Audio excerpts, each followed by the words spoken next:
तर बांधकाम क्षेत्रामध्ये कार्यरत असलेल्या कामगारांच्या मुलांसाठी सरकारने एक खास योजना सुरू केलेली आहे। ही योजना बांधकाम क्षेत्रामध्ये कार्यरत असलेल्या कामगारांच्या मुलांना शिक्षणामध्ये पुढे जाण्यासाठी एक डिजिटल साधन उपलब्ध करून देण्यासाठी आहे। या योजनेचं नाव आहे बांधकाम कामगार लॅपटॉप योजना 2025। तर या बांधकाम कामगार लॅपटॉप योजनेअंतर्गत 10वी आणि 12वीच्या उत्तीर्ण विद्यार्थ्यांना शिष्यवृत्ती मिळते। मिळालेल्या शिष्यवृत्तीमधून लॅपटॉप खरेदी करून विद्यार्थी जे आहे ते शिक्षणासाठी वापरू शकतात।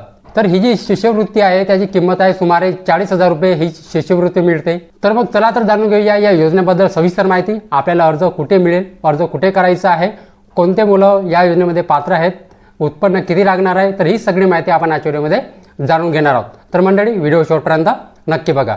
तर नमस्कार मंडळी, मी प्रवीण शंभरकर, तुम्ही पाहता खेड्यातील मुलगा। तर राज्य सरकारने बांधकाम क्षेत्रामध्ये कार्यरत असलेल्या कामगारांच्या मुलांसाठी बांधकाम कामगार लॅपटॉप योजना ही सुरू केलेली आहे। ही योजना बांधकाम क्षेत्रामध्ये कार्यरत असलेल्या कामगारांच्या मुलांसाठी शिक्षणामध्ये पुढे जाण्यासाठी आहे। तर आपल्या या बांधकाम कामगार लॅपटॉप योजनेचे कोणते कोणते फायदे आहेत ते बघा। तर मोफत लॅपटॉप कसा मिळेल, तर 10वी आणि 12वी उत्तीर्ण झालेल्या विद्यार्थ्यांना शिष्यवृत्ती मार्फत हे लॅपटॉप देण्यात येते। डिजिटल शिक्षणाला चालना देण्यासाठी ही जे बांधकाम कामगार लॅपटॉप योजना आहे ते उपयुक्त ठरते। बांधकाम कामगारातील कुटुंबांना शिक्षणासाठी एक आर्थिक मदत म्हणून मोठा आधार मिळते। तर हा जो अर्ज आहे तुम्ही ऑनलाईन आणि ऑफलाईन दोनही पद्धतीने तुम्ही या योजनेचा अर्ज करू शकता। या योजनेचा तुम्हालाही समजा अर्ज करायचा असेल तर काही अटी, काही नियम आहे त्यांचे पालन करणे खूप महत्त्वाचे आहे। म्हणजे पालक हे बांधकाम कामगार कल्याणकारी मंडळामध्ये नोंदणी करत आणि त्यानंतर विद्यार्थी हा 10वी किंवा 12वी हा उत्तीर्ण असावा। किमान त्याला 50% तरी गुण मिळालेले पाहिजे। बांधकाम कामगाराच्या कुटुंबाचे जे वार्षिक उत्पन्न आहे हे 2 लाख रुपयापेक्षा जास्त नसावे। तर या बांधकाम कामगार लॅपटॉप योजनेमार्फत जे कोणकोणते डॉक्युमेंट्स लागतात, म्हणजे कोणकोणते कागदपत्रे लागतात ते बघा। आधार कार्ड विद्यार्थ्याचे आणि पालकाचे, त्याच्यानंतर आहे उत्पन्नाचा दाखला, 2 लाखापेक्षा जास्त नसावं उत्पन्नाचा दाखला एक लागणार आहे। आणि त्यानंतर पालकाचे बांधकाम कामगार नोंदणी प्रमाणपत्र हे एक डॉक्युमेंट्स लागणार आहे। म्हणजे असे 3 लागणार आहेत। कोणतं?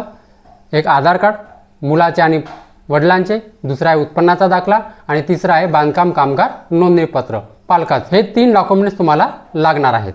तुम्हाला समजा ऑनलाईन अर्ज करायचा असेल तर आपल्याला ऑनलाईन अर्ज कसा करायचा ते बघा।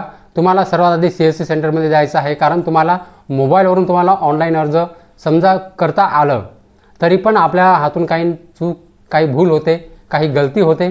तर त्याच्यापेक्षा तुम्ही CSC सेंटरमध्ये जा, त्यांना माहिती असते की कशा प्रकारे अर्ज करायचा आहे, कुठे कोणती माहिती टाकायची आहे, भरायची आहे, ते सगळं त्यांना माहिती असते। तर तुम्ही ऑनलाईन जो अर्ज आहे तुम्ही CSC सेंटरमध्ये जाऊन करू शकता।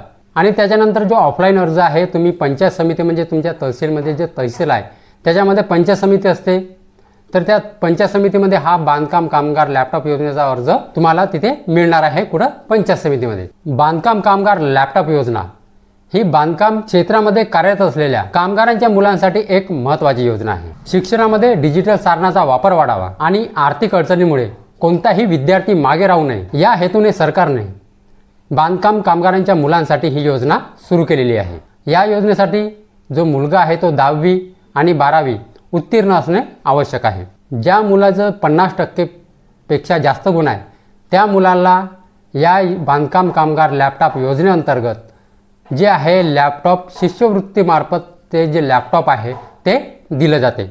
तर अशा प्रकारे बांधकाम कामगारांच्या मुलांना जे आहे लॅपटॉप योजना आता राज्य सरकारने सुरू केलेली आहे। तर लवकरात लवकर अर्ज करा, ही माहिती शेअर करा, त्या बांधकाम कामगारांपर्यंतच्या मुलांपर्यंत पोहोचवा, त्या बांधकाम कामगारांपर्यंत पोहोचवा, ही माझी हात जोडून तुम्हाला विनंती आहे। ठीक आहे। तर मंडळी हीच होती आजची माहिती। तर मंडळी माहिती जर समजली असेल आणि जर व्हिडिओ आवडला असेल तर व्हिडिओला एक लाईक करून माझ्या चॅनलला सबस्क्राईब करायला विसरू नका। तर चला मंडळी, अशीच नवनवीन माहिती आणि योजनाबद्दल माहिती घेऊन भेटूया आपण उद्याला। जय हिंद, जय महाराष्ट्र।